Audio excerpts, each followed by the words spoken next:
I want to start to do today is I'm going to show you basically some pretty flowers, and they're pretty easy. If you can dot your paintbrush and do simple little leaves, you'll be able to do this. Sprinkle, thanks so much. So where I'm going to start is this paper, I believe is a 6x8 is what I'm working on. And I'm going to be building a system on here. I'm going to use a little watercolor, or a little picture is what I'm going to be using, a little pouring picture. This right here was made out of that cookie sheet that you can buy at the Dollar General store. So I just freehanded a picture and then just cut it out. It's very simple material to cut. And you know what? I'm going to do this one first. So I'm going to start this first. So I'm going to slide this over here because this has to dry. I was having a hard time deciding today what I should do as far as what steps to show first and which ones to do. New here, I've been watching all day. You know, Diane, so have I. I've been watching all day too, because there have been some great people that have come down, new names I've never seen before. So it's been a wonderful opportunity to get to know other people and see what they're doing. Now I'm just taking a little bit of gray paint because I don't want this to be so shiny. So I'm just antiquing it a little bit with just a tiny bit of gray paint just to dull it down. You're still going to see a little bit of the shininess from there, but I'm kind of wanting a little bit of like a pewterish look. And I'm going to add a little bit of the gray, and then I'm going to take just a tiny bit of black as well. You had a great day. Yes. Hi, my sweet friend Jeannie. Thanks for coming on. I still appreciate seeing those friendly names pop up. Okay, so let's go ahead and I'm just going to tap a little bit of this on here just to age it a little bit here and there. And then I'm going to dry it a little bit, and I'm going to add a little bit of ink to the areas. So this is just dabbing, nothing too fancy on this one. Up and down. But I wanted it to dry so I could show you how I'm going to attach it, because I'm going to end up doing a little bit of a mixed media piece to it. Thanks a lot. Yeah, it is. You know, it wasn't that difficult to cut out either with those little scissors, and that metal is very easily cut. So that's just the metal from the cookie sheets that you can get at the Dollar Tree. Or the Dollar Tree.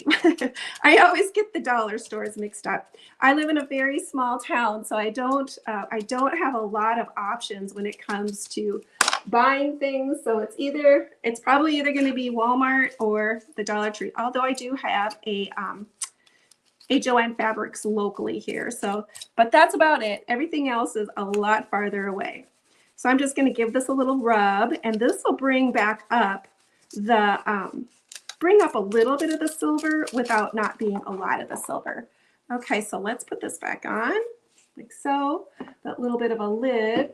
I'm going to give this a tiny bit of a dry, and then I'm going to give it a little bit of ink. Shared you out. Love mixed media. You do, Stacy. It's one of my favorites. Oh, thanks, Jeannie. Thanks for that nice compliment. Hi, Sue and Michelle. Oh my goodness, all my painting crafty friends are coming on tonight. Yes, it's been a fun day of events, and so many creative people have come on, and it's been fun to watch. So I'm going to go ahead and take this little bit of black ink that I have here, and I'm just going to rub just a tiny bit. Now this ink will stay wet for just a little bit, so you kind of want to not get your fingers in it if you can, and I'm notorious for getting my fingers into it. Okay, so just a little bit, not a lot. Here we go. Sorry, I missed the start. Oh, well, the replays are going to be on the pages, the group pages of Crafting All Things. It will be there on their page, as well as Craft Around the Clock. So you'll be able to find all the replays there. Okay, so it's kind of a cute little pouring picture. So I'm going to be using that for my process. Okay, so we got that one done. If you wanted to go back and lighten it up, you can. You know, it looks darker on the camera than it does when I'm sitting here looking at it, but okay. So I'm going to let that dry, so I have that part done. Let's go ahead and start a little bit on the watercolor. So what I'm going to do is I'm going to live dangerous, and I'm going to hold this down. And I'm just going to mark where the top of my picture is, so I have an idea of where I want my flowers to grow out of. So I'm just going to lightly go across here at the top. Okay, so I have my line. Now I'm just going to do a few lines. So this is what I'm going for. This one I already did and it's already dry. I'm going to go ahead and put my little lines on there. It has no sound. Oh, hopefully I have sound. I think everybody won. I have a few friends who like to paint and use watercolor from time to time, and I think they will like this. Yes, watercolor does work different than acrylic paint, and so there are some different properties to it, but it's really a fun medium once you start getting used to using it. And I haven't been doing watercolor all that long. It's something that I hadn't really done a whole lot of. I always tell people that when I did go to college when I first started out with art school, and I never had a watercolor class. So I took my first watercolor class in college and I barely got a C. I barely got a C out of the class. And the thing is that I didn't really learn much in that watercolor class, and my teacher didn't teach me a whole lot about watercolor at all. I said, I feel like I actually teach people more about watercolor than my college professor did, but it was so humiliating because we had to do a review, so you had to put your artwork up and then you get critiqued every week.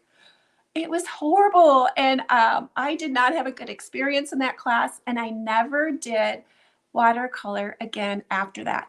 It wasn't until the pandemic started and I was at home and I was stuck at home with nothing really to do, and my sister had called me and asked if I could do some online art classes for her and her granddaughter to do, and I said okay, but the only thing I had available was the Crayola water-based markers. So that's where I kind of began, and I started playing with it, and then I kind of fell in love with it, and I've been doing it ever since. And I've been online and just teaching other people what I've learned, and started that way. So you can start small and then work your way up to it. That sounds awful, and glad you picked it back up. Yeah, it was a terrible experience. It was not the most positive art experience I ever had, that's for sure. Now I'm going to just use, if you start watercolor and you want to do watercolor, no matter what kind of set you had, like I said, I started with Crayola markers. I could actually do this painting. I could do something very similar like this with Crayola markers. All you have to do is take your Crayola marker, water-based ones, make a little patch of the color on like a hard surface, then add water to it, and voila, you have watercolor.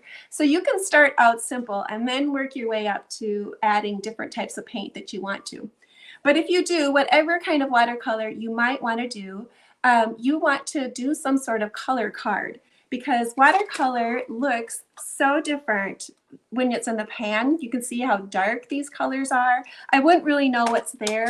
So you want to make a color swatch so you can have these colors sitting with your watercolor. Because of it being so translucent, the watercolor the paper adds to your painting. So your paper is actually a part of you're gonna add the translucency and the colors. So it works different than acrylic paint. So you're gonna wanna do a color card like this, so you have an idea of what your colors are. I'm glad that after the experience you stayed with your art. Oh, thanks, Daisy. Daisy Girl 74, I like that name. My husband used to say, if you want to learn something, then teach it. You know, that is so true, because doing and teaching are kind of two different streets. But it is. Teaching is different than doing. It so is. Hello, Susan. Thanks for coming on. So I have my little lines that are drawn up, and what I'm going to start with is I'm only going to use about 3-4 colors is all I'm going to use. So these little flowers, I'm not going to say they could be lilacs, they could be, I don't know, lavender, just pretty little flowers. For my flowers, I'm just going to be using a purple and a blue. That's the only colors I'm going to be using. And the way you get the different tones with watercolor is basically the more water you have when you have your watercolors, the lighter version you're going to get of that color, and the less water, the darker.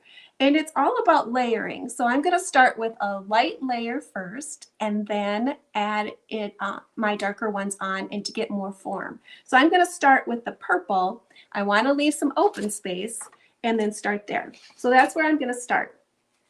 Oh, and if you're right-handed, I should change this over. If you're right-handed, you kind of want to keep everything on your right-hand side so you're not getting a lot of splatters on top of where you don't want it, because your water is going to carry across. Normally with watercolor, you have 2 jars of water, one for clean and one for dirty, is how you wash and keep your water pan out. And then I always usually have a paper towel in my hand so I can dab my watercolor and get an idea, or my brush, so I can get an idea of how much pigment I have in there and how much water.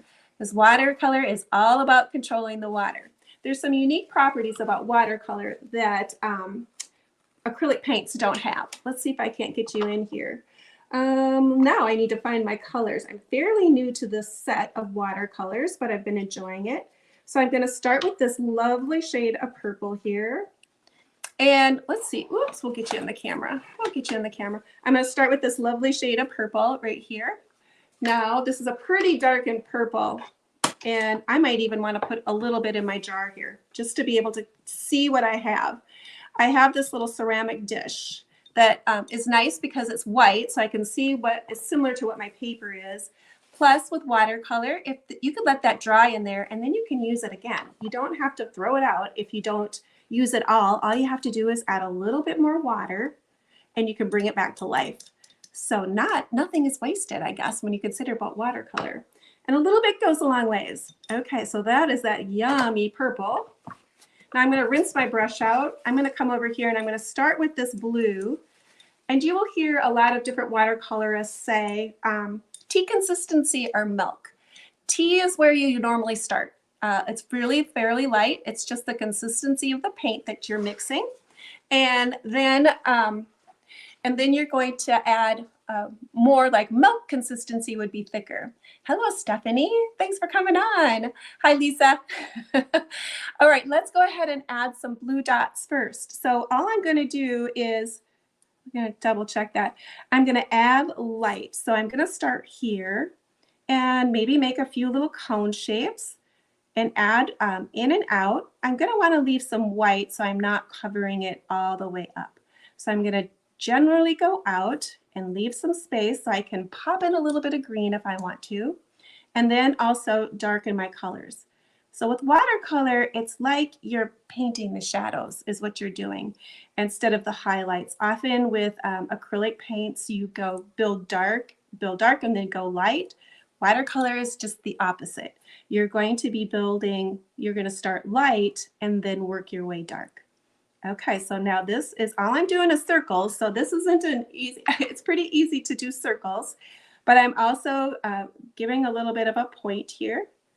Okay, so I'm just popping in that color. I drew the lines just to give my eyes something to look at and my brain to remember, leave some open spots. It's so easy to get going and then think I covered it all up. I didn't leave any white. Watercolor is unique that way as well because leaving some of your substrate showing the white paper is a great idea because that is going to be your brightest whites is the paper. When you do watercolor, there's no way to really add white. It's going to, you're covering up your white. So that is your brightest white is your paper. So it's a great idea to leave a little bit of that white showing. Now I'm going to come in and take that purple and I'm going to make sure I water that down. That's a very strong color. And now I'm just going to come in and tap a little bit of this purple here. The unique thing about watercolor is that it wants to flow wherever your paper is wet. Wherever it is wet, your color is going to want to flow into that area. So as long as it's dry, wherever I put that watercolor, it's going to stay put. It's not going to just flow out. It will only go where the water is and where the paper is wet. So I'm just tapping a little bit of this in here. So I'm building up this next layer. Now this paper that I'm using is not 100% cotton. It does have some sizing in it. So it's going to act a little differently than what 100% cotton paper is going to, because it will that will stay wet longer. I sent you a message today. Well, good. I'm glad you're talking. Hello there, Lena. Glad you're coming on tonight. Okay, so let's go ahead and add a little bit more. All right, I'm going to pick up a little bit more of that blue now. Now I'm going to be more like a milk consistency is what I'm going to shoot for now. So I'm going to come in and I'm going to pop a little bit stronger of that blue and just here and there.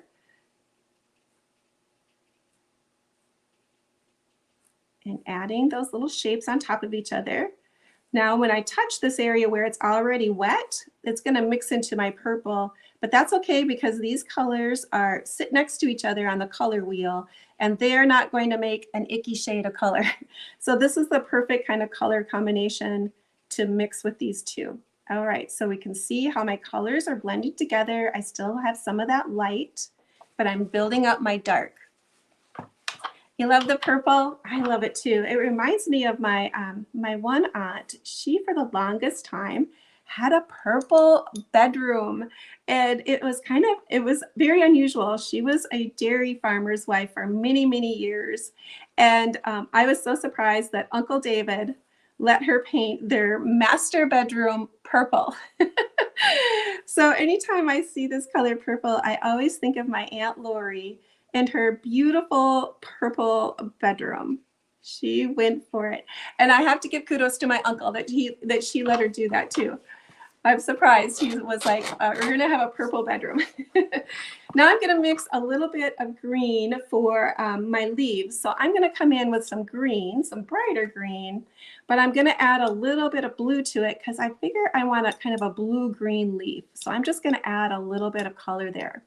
So by doing this and having it in this little container, I can really kind of tell what color I'm mixing, what color it's going to be. If I had it on a darker surface, I really wouldn't be able to see what color I've got going there. So you can mix your own colors too. Let's see, we're going to go blue, bright blue. There we go. Okay, so there. I think I've got kind of a tealish color that I was thinking I wanted. Reminds me of lilacs, yes. Now I'm going to go ahead and pop in some leaves here. So I'm going to fill up this space here. Yes, the lilacs, we have a few bushes out in our yard, but it was so weird. I'm from Minnesota, and you might be able to tell with my accent. But we had lilacs, and they were blooming this year. We've had a very unusual winter. With we haven't had very much snow. We didn't have snow at Christmas time, which is very unusual for us not to have snow. But our lilacs were blooming late fall, they are normally a spring flower and then they're done. So to have these lilacs blooming this year was super, super unusual for us. Okay, so we have the little greens in there. I'm going to look at my little picture and see what I got going here, if I've got enough. I think I need to add some more purple right there.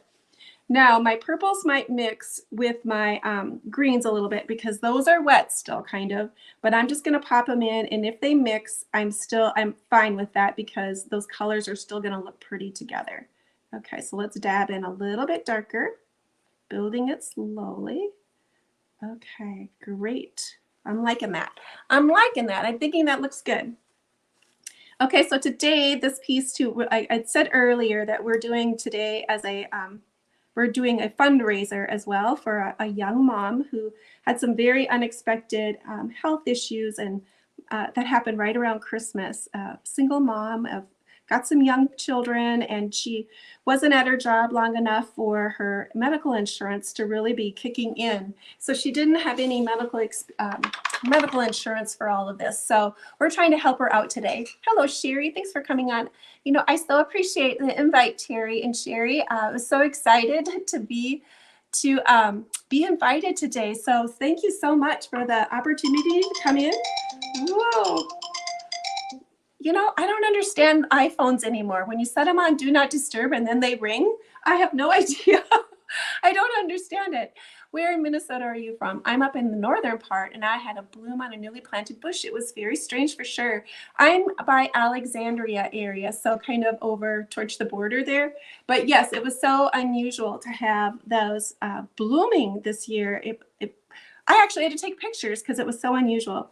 Now I'm going to go ahead and pop a little bit darker green on some of these leaves that are forward here. So these would be the foreground.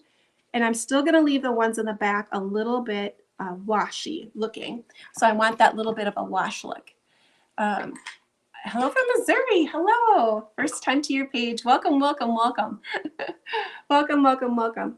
All right. Oops, I got a little bit of that paint on there. That's exactly what I was talking about, is trying not to get that little part slopped onto my page without knowing what I was doing.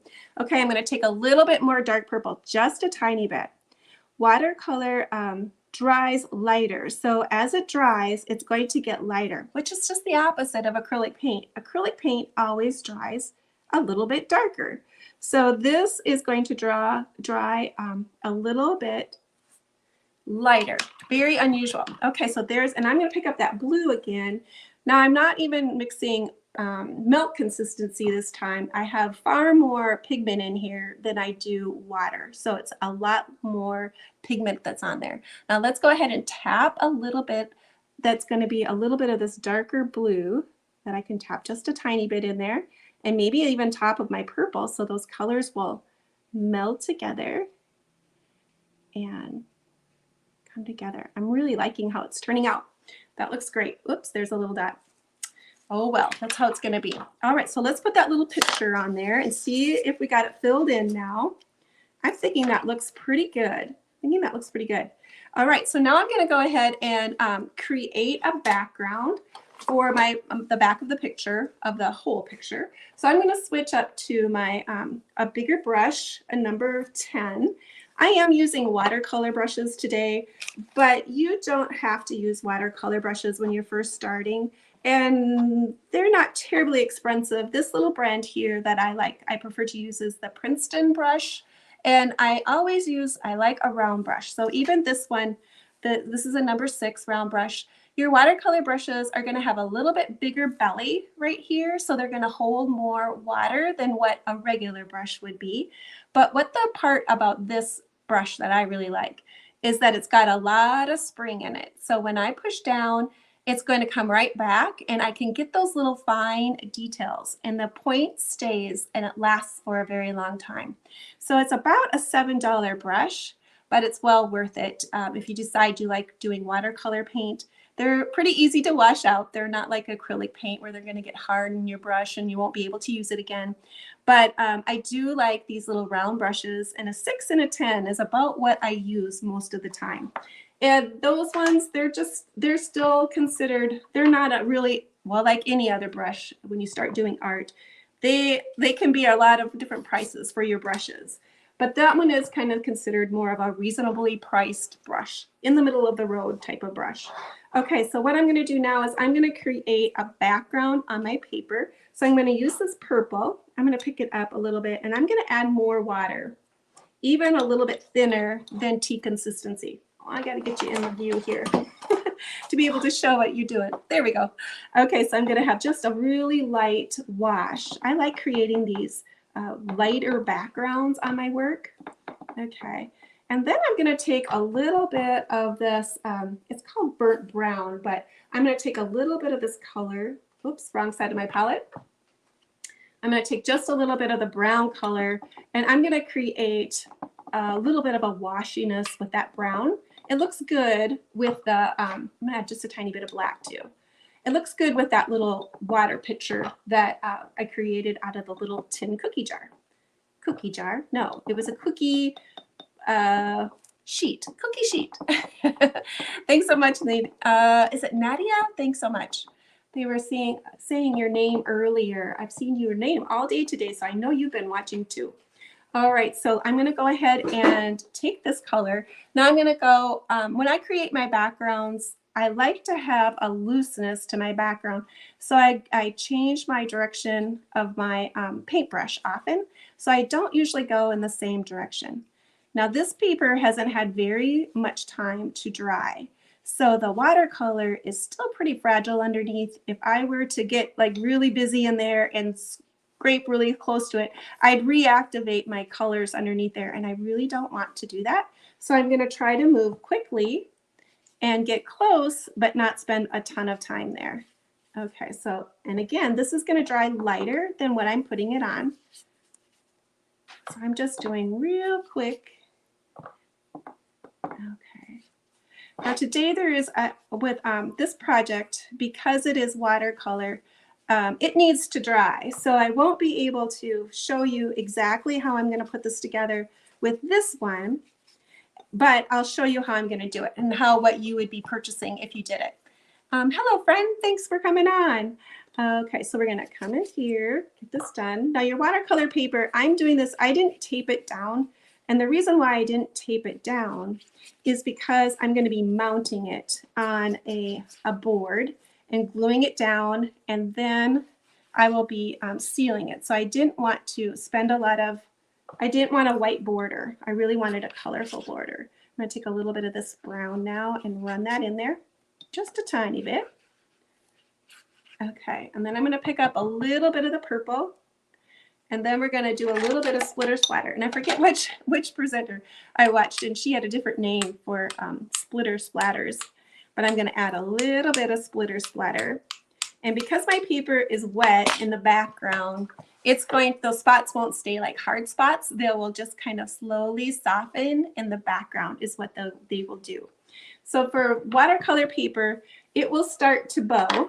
It's going to start, because I have a lot of moisture and I don't have it taped down, it will start to bow, but I can get it to go flat by drying it a little bit, and then I'll put some heavy books on it and get it to dry. So this is what this will end up looking like in the end, is with this little water pitcher underneath there. But this isn't all I'm going to do. Thanks a lot, Terry. So I have one off to the side here that is dry. And so I wanted to show you how I'm going to put it together. So I'm going to lift this pole up because we got to get you higher so you can see. So hang on. Going for a ride. So I'm going to be framing it. So what I'm going to do is I'm going to use this frame. The frames come like this. These are from the Dollar General store. This is in their new selection of their spring. So I picked these up there, but they have this hole in the middle and you can't take it apart. So what I had my husband do was cut a piece of board for me to fill the hole. And this is what the actual watercolor, I will be mounting it to this board on the background. So it'll be mounted there. So I'm going to have to show some temporary things, but some permanent. I can show you some temporary ways of how I'm going to do or put it together for you, but show you some of the real ways too. Okay, so we're going to do this little, I'm going to take a little bit of the tacky glue and I'm going to put that on the back. Those of you who maybe use these cookie sheets before, you know they get hot as the dickens with hot glue, and then the hot glue gets too dry too fast and then you can't get it to stick on. So I'm just going to use a little bit of the tacky glue and I'm going to glue this right on to the picture. Okay, and the one that I send out, the watercolor will be sealed, so I have to give that a chance to dry. Whoops, and I got way too much glue. So this one won't, this is not the one that I'm going to be sending out, but this will be, I will be able to show you what I'm going to be doing. So I'll create one that's very similar to this, but it won't be the exact because each piece is an own little individual piece of art. So, but if you like this one better than the one that I just did, I'm most happy would be able to send that to you. Okay, so that is pretty wet. So what I thought I would do, just to give you an idea of what you would be purchasing, is I'm going to tack it down with a little bit of, whoops, that stuff that you use for your kids for your coasters. I thought I would try that and see if that would work, since this isn't necessarily going to be a permanent situation. It's only going to be temporary. So when I do my watercolors, I will seal them. I will glue this down with a matte gel is what I will glue this down to the board with. So then it will be permanently affixed to the board. And then what I will do is I will wax it with a wax. So I will use the Annie's soft wax is what I will use to wax the watercolor with, because watercolor isn't permanent. If you wanted it to be more of a permanent application, you would have to put it underneath glass. But a way that you can make it more permanent is to actually mount it on a board and then wax it, and then it becomes sealed and it will be as a permanent as you need it to be. So, but I can't do that all with a wet paper. So I have this one dry, and so we're going to do it that way. Whoops. Now with this one too, I did use a little bit of ink on the edges. So I used the Stays On. I used this one, but here's the one I used. I used this one that was called the Hickory Smoke. So it has a little bit of gray color to the edge, and I thought I liked that because of the gray inside of the board there. Let's see, 8:33, keeping track of the time. Okay, whoops, we got that on there. This glue, I can see that I would need to set something on it to make sure it's gonna stay down. But this is the temporary one. Where do you purchase Annie's wax? You know, I've had that for a really long time, but I think it has to be an Annie Salone paint dealer. So you would need to look to see who has a paint dealership of Annie Salone paint, and then they would sell the wax there. But there was a local gal not too far away from a town over, let's just say. I live in a very small town, so nothing's ever close. But a town over, she had an Annie Salone wax dealership, or not wax dealership, but a paint shop, and then she sold it. So that's what I did it for. Okay. I don't know if this is going to work, but I wanted to be able to show you because this isn't going to be made permanent. I will put the permanent one in there. All right, so we have it kind of there. You can see, you can kind of get the idea of where it's kind of going. Okay, so when we have that part on, now what I want to do is I'm going to add a little bit, since I like mixed media, I can never do anything just simple. I'm going to be putting some little doodads on there. So I found a big old tablecloth that was all of these little, it was made completely out of these doilies. And it had some stains on it, so it wasn't perfect, and it was at a thrift store. But I got like this whole complete tablecloth for like $2 for all of these little, the whole tablecloth was made out of these little rosettes. To say it was a bargain and a find, it's that truly what it was. So I purchased it, and then I just cut a few of these off every now and then. So I have quite a few of them, but they weren't great for doing something like this. So I was really lucky and found some that day.